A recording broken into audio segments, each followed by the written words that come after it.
उधर ऊपर फूफू और मेरे उछलने और फिर वहां धमाके से खड़े होने से छोटे भाई ने समझा कि मेरा कार्य समाप्त हो गया और बंधुत्व का नाता फूफू और धमाके में टूट गया। देखो इधर थोड़ा सा उनको उन दोनों में हाथापाई हुई ना, लेखक और सांप में, तो ऊपर तक थोड़ा सा आवाज़ चला गया होगा। तो अभी ऊपर के छोटे भाई को लगा हुआ कि अभी मेरे भाई का कार्य समाप्त हो गया और वो उस फूफू और धमाके में टूट गया।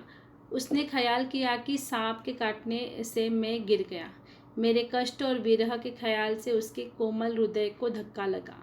भ्रातु स्नेह के ताने बाने को चोट लगी। उसकी चीख निकल गई। छोटे भाई की आशंका बेजा न थी, पर उस फू और धमाके से मेरा साहस कुछ बढ़ गया। दोबारा फिर उसी प्रकार लिफाफे को उठाने की चेष्टा की। अब की बार सांप ने वार भी किया और डंडे से चिपट भी गया। डंडा हाथ से छूटा तो नहीं, पर झिझक, सहम अथवा आतंक से अपनी ओर खींच गया और गुंज मारता हुआ सांप का पिछला भाग मेरे हाथों से छू गया। उफ, कितना ठंडा था। डंडे को मैंने एक और पटक दिया। यदि कहीं उसका दूसरा वार पहला होता तो उछल कर मैं सांप पर गिरता और न बचता। लेकिन जब जीवन होता है तब हजारों ढंग बचने के निकल आते हैं। वह दैवी कृपा थी। डंडे के मेरी ओर खींच आने से मेरे और सांप के आसन बदल गए। मैंने तुरंत ही लिफाफे और पोस्टकार्ड चुन लिए। चिट्ठियों को धोती के छोर पर बांध दिया और छोटे भाई ने उन्हें ऊपर खींच लिया। डंडे को सांप के पास ही उठाने में भी बड़ी कठिनाइयाँ पड़ी। सांप उससे खुलकर उस पर धरना देकर बैठा था। देखो इस प्रकार से, और यहाँ उन्होंने, छोटे भाई को पता चला कि अभी यहाँ आवाज़ हुई तो वो रोने लगा। वहाँ उसको वो जो भातृ प्रेम यानी जो भाई का प्रेम है वहाँ वो बिछड़ने लगेगा, ऐसे वहाँ भाव हुआ।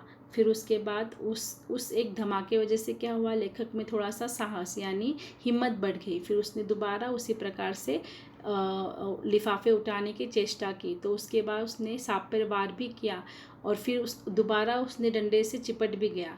डंडा हाथ से तो छूटा नहीं, पर उस पे डंडे पे बहुत सारा सांप ने वार किया। फिर उसके बाद उन्होंने क्या किया, अपनी ओर वो आतंक या जैसे चिट्ठियों को अपनी ओर खींचा तो वो जो उसका सांप का पिछला भाग है ना, वो लेखक के हाथों से छू गया। वो जो पिछला भाग कितना ठंडा था। डंडे को मैंने एक और पटका। यदि कहीं उसका दूसरा वार पहला हो जाता तो मैं सांप पर ही गिरता और न बचता। लेकिन जब जीवन होता यानी जब हमें पता है कि हम, मतलब हमें नहीं पता होता है कि हम मरने वाले, पर अगर हमारे पर भगवान की कृपा यानी देवी कृपा होगी तो मरने वाले से बचाने वाला बड़ा होता है, ऐसे कहते हैं। तो बचने के कई हमें वहाँ क्या मिल जाते हैं,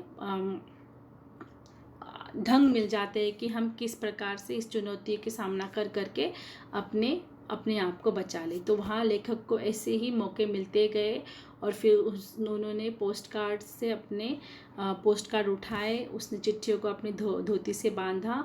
फिर भाई को बोला कि ऊपर खींचने के लिए, तो वो ऊपर उसको खींच लिया और डंडे को सांप के पास से लाने के लिए उनको बहुत ही परेशानी का सामना करना पड़ा, क्योंकि सांप उससे खुलकर उस पर ही धरना यानी उस पर ही वो बैठा हुआ था। जीत तो मेरी हो चुकी थी, पर अपना निशाना गंवा चुका था। आगे हाथ बढ़ाता तो सांप हाथ पर वार करता। इसीलिए कुएं की बगल से एक मुट्ठी मिट्टी लेकर मैंने उसकी दाई ओर फेंकी कि वह उस पर झपटा और मैंने दूसरे हाथ से उसकी बाई ओर से डंडा खींच लिया। पर बात की बात मैं उनसे दूसरी ओर भी वार किया। यदि बीच में डंडा न होता तो पैर में उसके दांत गड़ जाते। अब ऊपर चढ़ना कोई कठिन काम न था। केवल हाथों के सहारे, पैरों के बिना कहीं लगाए हुए 36 फुट ऊपर चढ़ना मुझसे अब नहीं हो सकता। 15 से 20 फुट बिना पैरों के सहारे केवल हाथों के बल चढ़ने की हिम्मत रखता हूँ, कम ही अधिक नहीं। पर उस 11 वर्ष की अवस्था में मैं 36 फुट चढ़ा। बाहें भर गई थी, छाती फूल गई थी, धोंकती चल रही थी। धोंकती पर एक एक इंच सरक सरक कर अपनी भुजाओं के बल पे मैं ऊपर चढ़ा। यदि हाथ छूट जाते तो क्या होता, इसका अनुमान करना कठिन है। ऊपर आकर बेहाल होकर थोड़ी देर तक पढ़ा रहा। देखो, अभी उसने चिट्ठियाँ बांध ली, ऊपर चला गया और फिर उसको वो डंडा भी चाहिए था और डंडा लेकर वो सांप बिल्कुल बैठा था। फिर अभी क्या करे, तो उसने क्या किया, कुएं की एक और की मिट्टी का एक टुकड़ा लिया और उसने एक मतलब जिस साइड में सांप है उसके अपोजिट साइड में उसने फेंका, तो सांप का पूरा ध्यान उस मिट्टी के ओर गया। फिर उसने अपना डंडा भी वहाँ से खींच लिया। तो फिर उसके बाद उसको अभी ऊपर चढ़ना था। पहले लेखक 15 से 20 फुट तक ही चढ़ पाता था, पर अभी ये जो पृथ्वी से धरातल से कुएं का ऊपर का और जो था वो 36 फुट था। तो अभी उसमें इतनी हिम्मत आ गई कि वो अभी उस 36 फुट को भी उसने पार कर लिया। उसकी छाती फूली हुई थी, उसकी सांसें फूल रही थी, एक एक इंच सरक सरक कर अपनी भुजाओं यानी अपने हाथों के बल पर वो ऊपर चढ़ रहा था। अगर हाथ छूट जाता तो इसका अनुमान करना कठिन होता। और फिर ऊपर आकर उन्होंने कुछ देर वो ऐसे ही पड़े रहे। देह को झाड़ झूर कर धोती कुर्ता पहना। फिर किशनपुर के लड़के को जिसने ऊपर चढ़ने की चेष्टा को देखा था, ताकीद की कि वह कुएं वाली घटना किसी से न कहे। हम लोग आगे बढ़े। सन 1915 में मैट्रिकुलेशन पास करने के बाद उपरांत यह घटना मैंने अपनी माँ को सुनाई। यानी मैट्रिक यानी 10th के बाद उन्होंने यह घटना अपनी माँ को सुनाई। सजल नेत्रों से माँ ने मुझे अपनी गोद में ऐसे बिठा लिया जैसे चिड़िया अपने बच्चों को डैने में नीचे छिपा लेती है।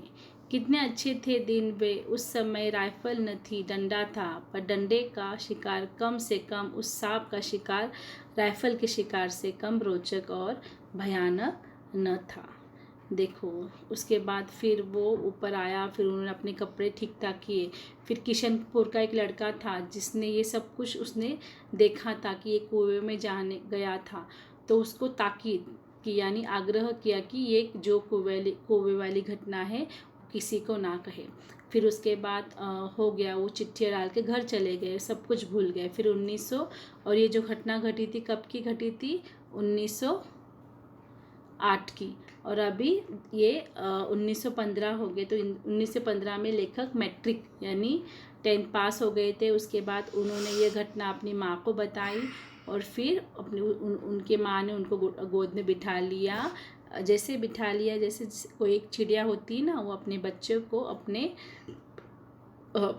पंखों के सहारे अपने अंदर बिठा लेती है। तो अभी लेखक को वो अपने अच्छे वाले दिन याद आते, तो कहते हैं कि कितने अच्छे थे दिन वे। उस समय राइफल न थी, डंडा था, पर यानी वो एक डंडा एक राइफल का काम करते थे और डंडे का शिकार कम से कम उस सांप का शिकार राइफल के शिकार से कम रोचक और भयानक नहीं था। तो इस तरह से ये स्मृति यानी एक एक पुरानी यादों पे ये कहानी है। तो आज के लिए इतना ही। धन्यवाद।